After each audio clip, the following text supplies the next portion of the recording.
દોસ્તો, તારક મહેતાનો શો આ દિવસોમાં હજી પણ હેડલાઇન્સમાં છે. એક પછી એક નવા ઘટસ્ફોટ કરવામાં આવી રહ્યા છે. કેટલીકવાર અભિનેત્રી પ્રિયા આહુજા, જે રીટા રિપોર્ટરની ભૂમિકા ભજવે છે, તે મોટા ઘટસ્ફોટ કરી રહી છે. કેટલીકવાર અભિનેત્રી મોનિકા ભાદોરિયા મોટા સાક્ષાત્કાર કરી રહી છે. હાલમાં મુનમુન દત્તાએ અસિત કુમાર મોદી સાથે ઘણા બધા ઝઘડાઓ છે કે મુનમુન દત્તાએ ઘણી વખત સેટ છોડી દીધો છે. ઇન્ટરવ્યૂ દરમિયાન દાવો કર્યો હતો કે અસિત મોદીની શો તારક મહેતામાં અભિનેત્રીમાં બબીતાજીની ભૂમિકા ભજવનારા એટલે કે મુનમુન દત્તાએ પણ ઘણી વખત એમની સાથે લડ્યા છે. તેથી જ મુનમુન ગયા વર્ષે કેટલાક મહિનાઓ આ શો છોડીને ચાલી જાય છે. તેણે આ શો છોડીને ત્યાંથી ચાલી જવાનું આ જ કારણ હતું. આખરે આ પાછળનું રહસ્ય જાણીને આપણને પણ નવાઈ લાગે કે આખરે આ વર્ષોથી ચાલી રહેલા શોમાં આવું શા માટે થઈ રહ્યું છે. ચાલો આજના વિડીયોમાં આપણે જાણીએ આખરે મુનમુન દત્તા શા માટે શો છોડી દે છે. વિડીયોમાં આગળ વધીએ તે પહેલાં વિડીયોને એક લાઇક કરી દેજો અને હજુ સુધી આપે ચેનલને સબસ્ક્રાઇબ ન કરી હોય અને તમે ચેનલ પર નવા છો તો નીચે રહેલું બેલ આઇકન દબાવીને અમારી યુટ્યુબ ચેનલને અવશ્ય સબસ્ક્રાઇબ કરી લેજો.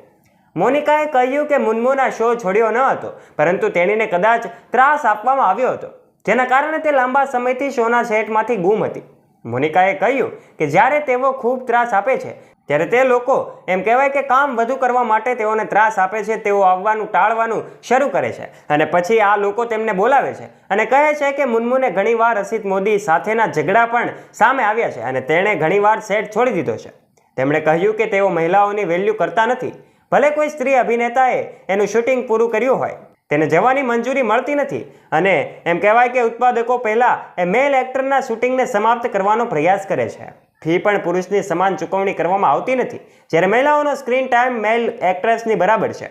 મેલ એક્ટર્સને વધુ રૂપિયા મળે છે. મહિલાઓ સાથે પણ દુર્વ્યવહાર કરવામાં આવે છે. તમે આના કરતાં વધુ શું અપેક્ષા કરશો?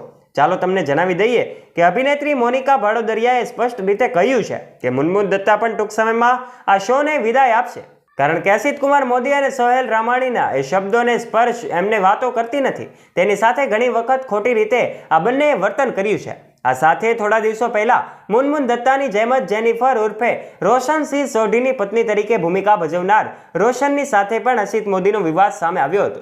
આ પાછળ ઘણા બધા દાવાઓ થયા હતા. આખરે અસિત મોદીનો વિવાદ સામે આવ્યો હતો અને કોર્ટ સુધી પહોંચ્યો હતો. આ પાછળ ઘણા સવાલો થઈ રહ્યા છે. ત્યારે હવે આપણે જાણીએ કે આખરે એ મુદ્દો પણ શા માટે ચર્ચામાં આવ્યો હતો. રોશન ભાભીની ભૂમિકા ભજવતી એ જેનિફર મિસ્ત્રી જો તમને યાદ હોય તો તેણે શો છોડી દીધો હતો, કારણ કે શો દરમિયાન તેની સાથે અસિત મોદી દ્વારા ખરાબ વર્તન અને ગેરવર્તણૂક કરવામાં આવી હતી. ત્યારે તારક મહેતા કા ઉલ્ટા ચશ્મામાં રોશન સિંહ સોઢીની ભૂમિકા ભજવનાર ટેલિવિઝન અભિનેત્રી જેનિફર મિસ્ત્રી લાંબા સમયથી ચર્ચામાં છે. અભિનેત્રીએ શોના નિર્માતા અસિત કુમાર મોદી પર જાતીય સતામણીનો આરોપ લગાવ્યો હતો. હવે આ મામલે અસિત મોદી સામે જેનિફરની લડાઈમાં નવો વળાંક આવ્યો છે. આ કેસમાં જેનિફર મિસ્ત્રી બંસીવાલની તરફેણમાં એ ચુકાદો આપવામાં આવ્યો હતો અને નિર્માતા અસિત મોદીને બાકી રકમ સાથે અભિનેત્રીને 5 લાખ રૂપિયાનું વળતર ચૂકવવાનો આદેશ આપ્યો છે. થોડા દિવસ પહેલા જેનિફર મિસ્ત્રીએ શોમાં અસિત મોદી વિરુદ્ધ કેસ દાખલ કર્યો હતો. આ યૌન ઉત્પીડનનો કેસ હતો. આ સિવાય શોમાં સોહેલ સહિત અન્ય સભ્યો પણ છે. એક વ્યક્તિ છે જે દરેક સાથે ગેરવર્તન કરતો હતો અને તે પણ જેનિફર મિસ્ત્રી સાથે ગેરવર્તણૂક એમણે કરી હતી અને તેમની સામે કેસ થયો હતો. હવે આ કેસમાં જેનિફર મિસ્ત્રીને મોટી જીત મળી છે, કારણ કે કોર્ટે અસિત મોદી પર જેનિફર મિસ્ત્રીને કામના સ્થળે હેરાન કરવા પર પ્રતિબંધ મૂક્યો છે. રૂપિયા 5 લાખનું વળતર ચૂકવવાનો આદેશ પણ કોર્ટ દ્વારા આપવામાં આવ્યો છે. જાતીય સતામણી માટે આ સિવાય અસિત મોદીએ જેનિફર મિસ્ત્રીને 25 થી 30 લાખના બાકી લેણા સાથે 10% વ્યાજ સાથે પરત કરવા જોઈએ એવો કોર્ટે આદેશ આપ્યો છે. અસિત મોદીને આદેશ આપવામાં આવ્યો છે. જેનિફર મિસ્ત્રી કહે છે કે આ લડાઈ તેના માટે ખૂબ જ અઘરી હતી, કારણ કે અસિત મોદી એક મોટા નિર્માતા છે. એમણે આ કેસને પ્રભાવિત કરવાનો ઘણો પ્રયાસ કર્યો હતો, પરંતુ હવે આખરે કોર્ટે નિર્ણય આપ્યો છે અને જેનિફર મિસ્ત્રી એનાથી ખુશ છે. પણ જેનિફર મિસ્ત્રી આનાથી પણ સંતુષ્ટ નથી. એણે ન્યાય ન મળતા કહ્યું છે કે અસિત મોદી સિવાય તેણે સોહેલ રામાણી વિરુદ્ધ પણ ફરિયાદ કરી હતી. આ બંનેને કોઈ સજા થઈ નથી અને તેમની સામે કોઈ કાર્યવાહી પણ કરવામાં આવી નથી.